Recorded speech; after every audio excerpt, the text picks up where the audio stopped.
एक motivational seminar चल रहा होता है जिसमें अचानक से भिखारी जैसा दिखने वाला एक आदमी आता है और वो दो स्ट्रेंजर्स से मिलता है। उसमें से एक डिप्रेस्ड एंटरप्रेन्योर रहती है और एक फ्रस्ट्रेटेड आर्टिस्ट रहता है। दोनों सेमिनार में पहली बार मिल रहे होते हैं और अपने पर्सनल रीजन की वजह से सेमिनार अटेंड कर रहे होते हैं। आर्टिस्ट के लाइफ में इंस्पिरेशन की कमी हो गई है, जिसके चलते वो क्रिएटिव वर्क्स प्रोड्यूस नहीं कर पा रहा है। लेडी एंटरप्रेन्योर का बिजनेस अच्छा नहीं चल रहा है और साथ ही उसके कंपटीटर्स उसके लाइफ के पीछे पड़े हुए। उस लेडी ने तो पिछली रात सुसाइड करने का भी सोचा था, लेकिन उसे इस मोटिवेशनल सेमिनार का टिकट दिख गया और वो न्यू लाइफ और बेटर चेंजेस के होप से सेमिनार अटेंड कर रही थी। अब वापस आते हैं उस तीसरे आदमी पे। उसकी बियर्ड बहुत बढ़ी हुई थी, उसके कपड़े फटे हुए थे और देख के लग रहा था कि कई दिनों से वो सोया और नहाया नहीं। उन तीनों लोगों के बीच बातचीत होती है और वो होमलेस जैसा दिखने वाला आदमी बताता है कि उसका नाम स्टोन रिले है और वो कई सक्सेसफुल कंपनीज का मालिक है और साथ ही एक बिलियनियर भी है। वो अपने वर्ल्ड क्लास सक्सेस के पीछे का सीक्रेट उन दोनों के साथ शेयर करना चाहता है और उन दोनों का हेल्प करना चाहता है। वो बताता है कि वर्ल्ड क्लास लीडर्स अपने दिन को पहले 1 घंटे में ही जीत लेते हैं। लाइफ के कई सक्सेस टैक्टिक्स एंड रूल वो खुद उन लोगों को सिखाएगा, लेकिन उसके लिए उन दोनों को उसके प्लेस पे जाना पड़ेगा। उन दोनों के लिए ये सिचुएशन थोड़ा ऑकवर्ड हो गया है कि एक होमलेस मैन बिलियनियर कैसे हो सकता है, और उसकी शक्ल देखकर तो ये बिल्कुल नहीं लगता कि वो वर्ल्ड क्लास सीक्रेट्स और रिचुअल्स जानता होगा। फिर भी एंटरप्रेन्योर और आर्टिस्ट दोनों जाने के लिए एग्री हो जाते हैं। मिस्टर रिले ने उन लोगों को बताया कि उन दोनों का पूरा खर्चा वो खुद उठाएगा और उन लोगों को अपने पर्सनल जेट से पिकअप भी करवाएगा। ये चीज उनके लिए एक ड्रीम एडवेंचर जैसा साउंड कर रहा था। मिस्टर रिले उन लोगों को अगले दिन 5 बजे सुबह मिलने का इंस्ट्रक्शन देकर गायब हो गया। नेक्स्ट डे उन दोनों को पिकअप करवाने के लिए मिस्टर रिले ने रोल्स रॉयस भेजा, जिसमें वो दोनों बैठकर एयरपोर्ट पहुंचे, जहां उनके लिए एक पर्सनल जेट तैयार था। मिस्टर रिले ने उन दोनों को अपने पर्सनल बीच पे मॉरिशस बुलाया था। मॉरिशस आइलैंड को हेवन ऑन अर्थ भी बोला जाता है। उस बिलियनियर के ओशियन कंपाउंड से मॉरिशस का सनसेट देखना एक ड्रीम इवेंट जैसा था। मिस्टर रिले ने उन दोनों को वेलकम किया और बताया कि नेक्स्ट डे सुबह 5 बजे से उन दोनों की ट्रेनिंग चालू होगी। मिस्टर रिले ने उन लोगों को समझाया कि दिन की पहली आर विक्ट्री आर होती है और हर सक्सेसफुल आदमी अपने दिन की शुरुआत ढेर सारी पॉजिटिविटी से करता है। सुबह जल्दी उठना एक ऐसा प्रैक्टिस है जो लाइफ के बाकी सारे प्रैक्टिसेस को बेटर बना देता है। हम सब ने सुना है कि early to bed early to rise makes a man healthy wealthy and wise, लेकिन क्यों? तो दोस्तों, हम आज इस वीडियो में कुछ साइंस बेस्ड रिचुअल्स और टैक्टिक्स सीखेंगे जो उस बिलियनियर ने उन दोनों के साथ शेयर किया था, जिसके बाद एंटरप्रेन्योर अपने बिजनेस में और लाइफ में बहुत सक्सेसफुल हो गई थी और आर्टिस्ट भी ढेर सारे मास्टरपीस प्रोड्यूस करने लगा था। नेक्स्ट डे सुबह सूरज की पहली किरण में ब्लू ओशियन वाटर मेस्मराइजिंग लग रहा था। उन दोनों के लिए ये एक निर्वाणा का एहसास था। मिस्टर रिले ने उनको द 5 AM क्लब में वेलकम किया और यहाँ से उन दोनों की हाई इम्पैक्ट लाइफ ट्रेनिंग की शुरुआत हुई। हम सब ये बात जानते हैं कि एक सक्सेसफुल आदमी के पीछे होता है एक राइट माइंडसेट, लेकिन ये ह्यूमन लाइफ का सिर्फ 25% एस्पेक्ट ही है। पूरे 100% में आता है 25% माइंडसेट, जिसमें हम right psychology, right knowledge and right wisdom include कर सकते हैं। 25% होता है हर्ट सेट, मतलब आपका इमोशनल IQ। बड़े बड़े डिसीजन लेते टाइम इमोशनली स्ट्रांग होना बहुत जरूरी होता है। अगले 25% में आता है हेल्थ सेट। अगर आप फिजिकली फिट रहोगे तो आपका माइंड ज्यादा एक्टिवली काम करेगा और आप इस नेचर और वर्ल्ड को ज्यादा एंजॉय कर पाओगे। लास्ट 25% में आता है सोल सेट, मतलब आपका स्पिरिचुअल एस्पेक्ट। ये सेट आपके लाइफ की पीस को डिफाइन करता है। दिन के शुरुआती पहले घंटे को ऑथर ने विक्ट्री आर बोला है, और जिस इंसान ने सुबह जल्दी उठकर इस आर को जीत लिया, समझो उसने पूरे दिन को जीत लिया।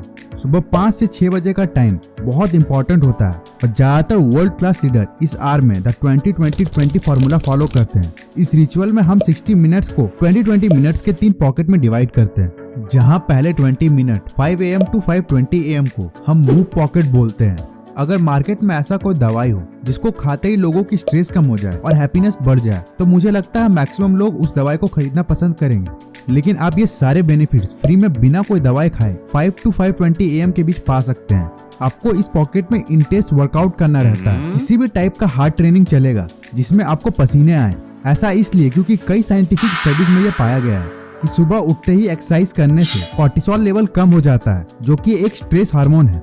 स्वेटिंग एक्सरसाइज से BDNF बढ़ता है, जिससे न्यू न्यूरॉन्स फॉर्म होते हैं, मतलब न्यू थिंग्स लर्न करने में आसानी होती है और साथ ही चीजें ज्यादा देर तक याद रहती हैं।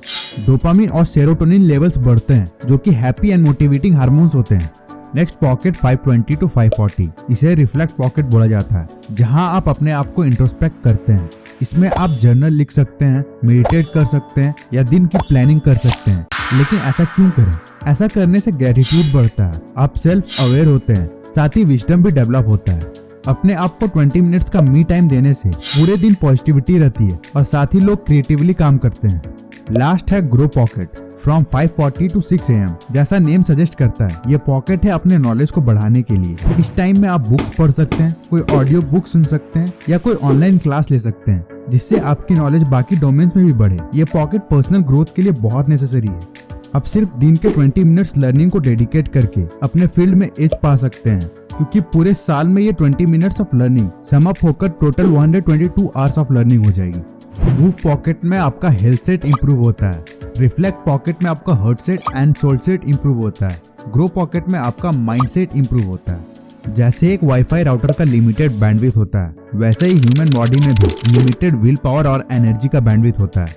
हम जब सुबह अच्छे नींद के बाद उठते हैं तो हमारा बैंडविड्थ 100% पे होता है, और इसलिए सुबह उठते ही ये 20-20 रिचुअल फॉलो करना बेस्ट होता है।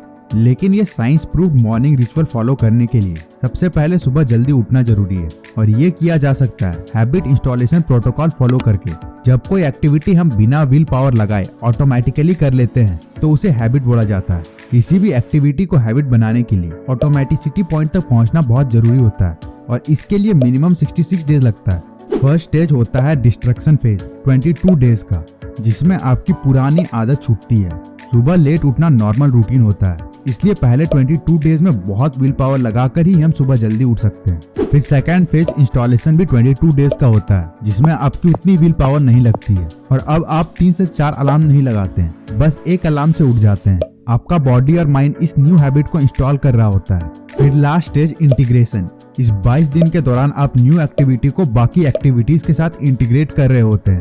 आपका माइंड अलार्म बजने से पहले ही आपको अवेयर कर देता है, जिसके बाद आप ऑटोमेटिसिटी पॉइंट तक पहुंच जाते हैं। अब आपको बिल्कुल भी विल पावर नहीं लगाना पड़ता है। आपका न्यू हैबिट आपका न्यू नॉर्मल बन जाता है। एक ग्रेट मॉर्निंग की शुरुआत एक ग्रेट नाइट और एक ग्रेट स्लीप से होती है, और इसके लिए ऑथर ने प्री स्लीप रिचुअल फॉलो करने को बोला है।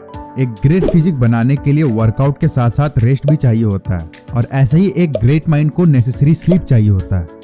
बहुत सारे साइंटिफिक स्टडीज में ये पाया गया है कि लोग जब डीप स्लीप में होते हैं तो उनका माइंड रेम साइकिल्स में होता है, जो कि 90 मिनट्स का साइकिल होता है। एक अच्छा स्लीप मतलब 4 to 5 रेम साइकिल, यानी कि 6 से 8 घंटे की नींद।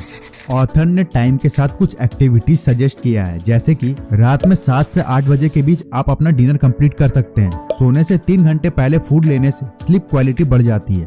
अब लास्ट 8 बजे तक अपने इलेक्ट्रॉनिक गैजेट्स को बंद करके रख देंगे तो अच्छा रहेगा, क्योंकि हमारे मोबाइल डिवाइसेस से निकलने वाली ब्लू रेज मेलाटोनिन को डिक्रीज कर देती है, और मेलाटोनिन हार्मोन की वजह से ही हमें नींद आती है।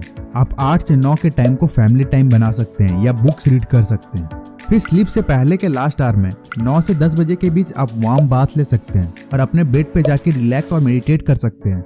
इस प्री स्लीप रिचुअल से आपकी बॉडी और माइंड को रिकवर करने का टाइम मिलता है, जिससे आपका नेक्स्ट डे बहुत एनर्जेटिक बन जाता है। बिलियनियर बिजनेसमैन मिस्टर रिले ने उन दोनों को और भी एडवाइसेस दिया था, जैसे कि हर दिन हमें 1% बेटर बनना चाहिए, अपने आप से कम्पीट करना चाहिए, और इसे कंसिस्टेंटली करते रहने से हम एक साल में 365% बेटर बन जाते हैं। एक वर्ल्ड क्लास प्रोडक्ट या आर्ट बनाने के लिए फोकस बहुत जरूरी होता है, इसलिए विक्ट्री आर के बाद अपना मोस्ट इम्पोर्टेंट काम करना बेस्ट ऑप्शन होता है। लिमिटेड विल पावर बैंडविड्थ होने के चलते हम लगातार एक काम पे सिर्फ 90 मिनट्स ही फोकस कर सकते हैं, इसलिए हर 90 मिनट्स के बाद एक ब्रेक लेना बनता है। इससे प्रोडक्टिविटी कम नहीं होती है, बल्कि हमारी प्रोडक्टिविटी और एफिशिएंसी दोनों बढ़ जाती है। मॉरिशस के बीच पे उन दोनों लोगों की ट्रेनिंग काफी दिन तक चली। मिस्टर रिले ने उन्हें दूसरे कंट्रीज में भी टूर करवाया और वर्ल्ड क्लास लीडर बनने की स्ट्रैटेजी शेयर की। वो लेडी एंटरप्रेन्योर अपने बिजनेस में बहुत अच्छा करने लगी और 5 AM क्लब में एंटर होने के बाद उसका लाइफ बेटर बन गया। वो अपने डेज को एंजॉय करती थी और साथ ही उसके वर्क में प्रोडक्टिविटी भी बढ़ गई। आर्टिस्ट भी अपने फील्ड में अच्छा करने लगा और उसने कुछ मास्टरपीस वर्क्स प्रोड्यूस किया। सुबह उठकर अपने फर्स्ट आवर को कंकर करना बहुत जरूरी होता है। Own your morning, elevate your life.